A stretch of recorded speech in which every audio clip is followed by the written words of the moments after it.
Aujourd'hui, nous allons faire une vidéo pour répondre à un commentaire que j'ai reçu sur l'une de mes vidéos concernant l'apprentissage des cours de maths.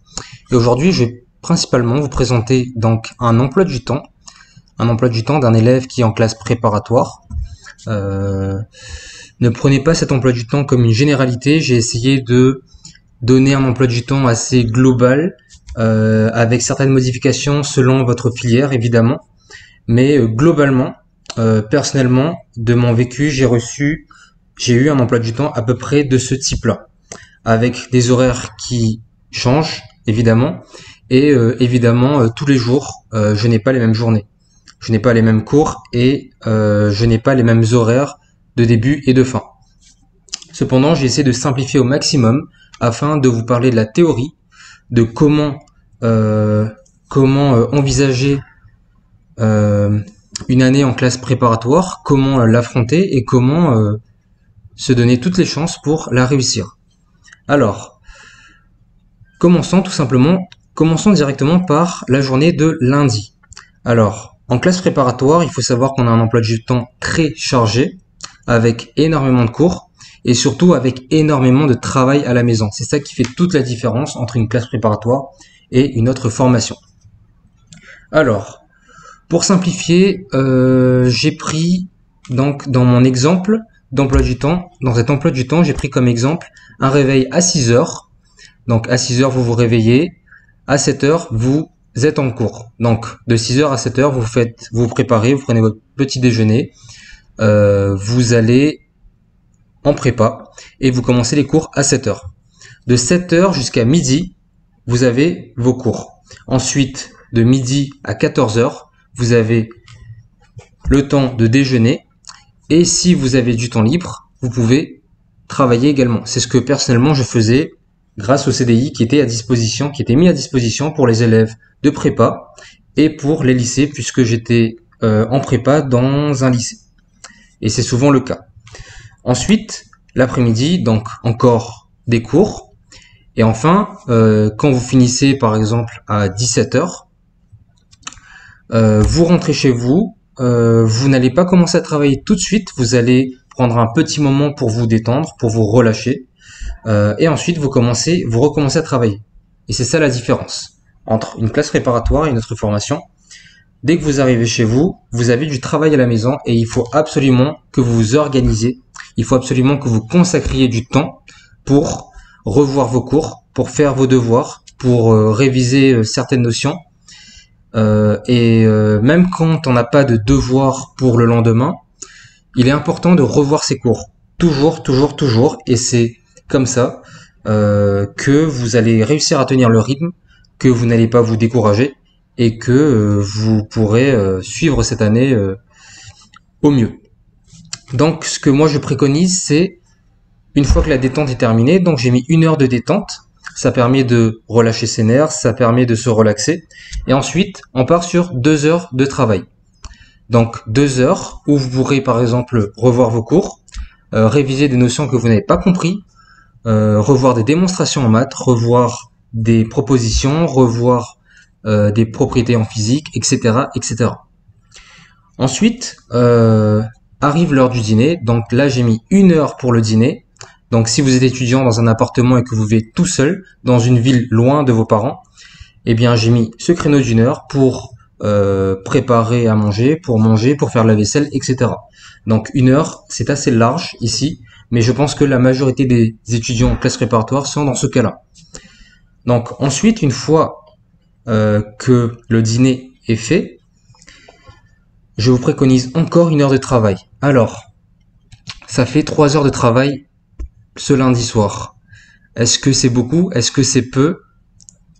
De mon expérience, je dirais que c'est la moyenne, c'est la norme. Il faut à peu près travailler, donc déjà tous les jours, c'est impératif si on veut réussir notre classe préparatoire, si on veut réussir à suivre au mieux les 2 années, voire les 3 années de classe préparatoire, et si on veut surtout réussir les concours et les meilleurs concours.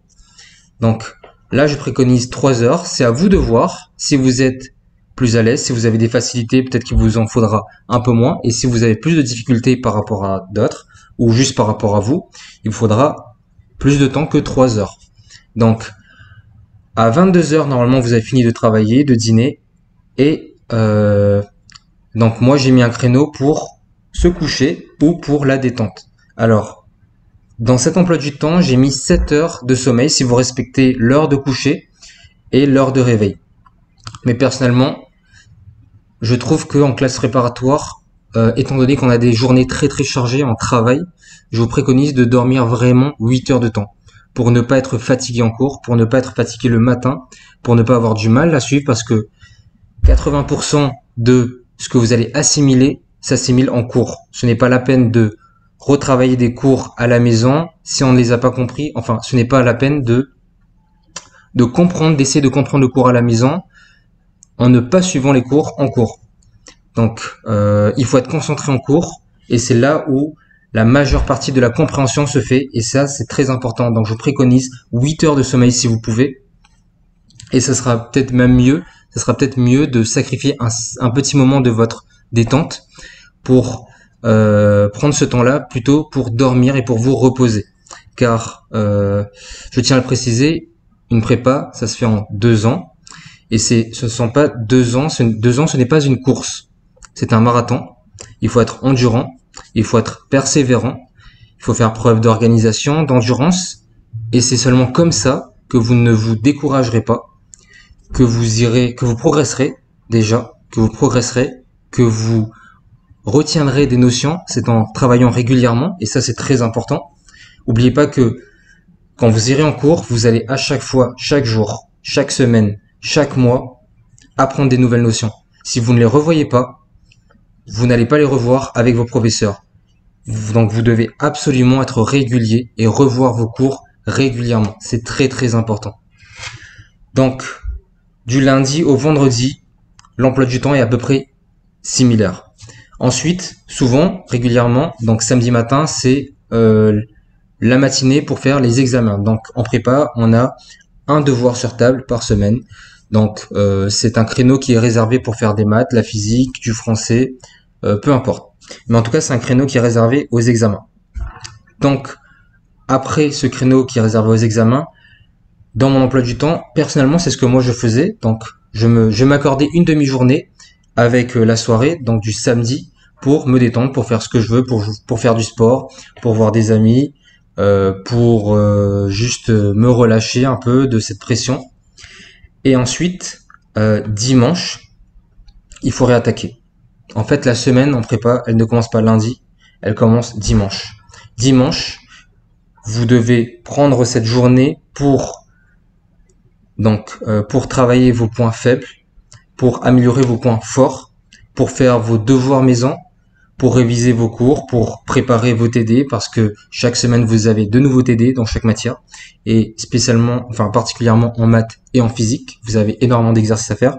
Et même quand vous préparez vos TD, si vous réussissez à faire tout le TD en entier, n'hésitez pas à travailler sur des bouquins, parce que ça sera jamais du temps perdu, ça sera que du temps gagné au fur et à mesure. C'est à vous de vous démarquer par rapport aux autres et c'est votre travail qui fera la différence.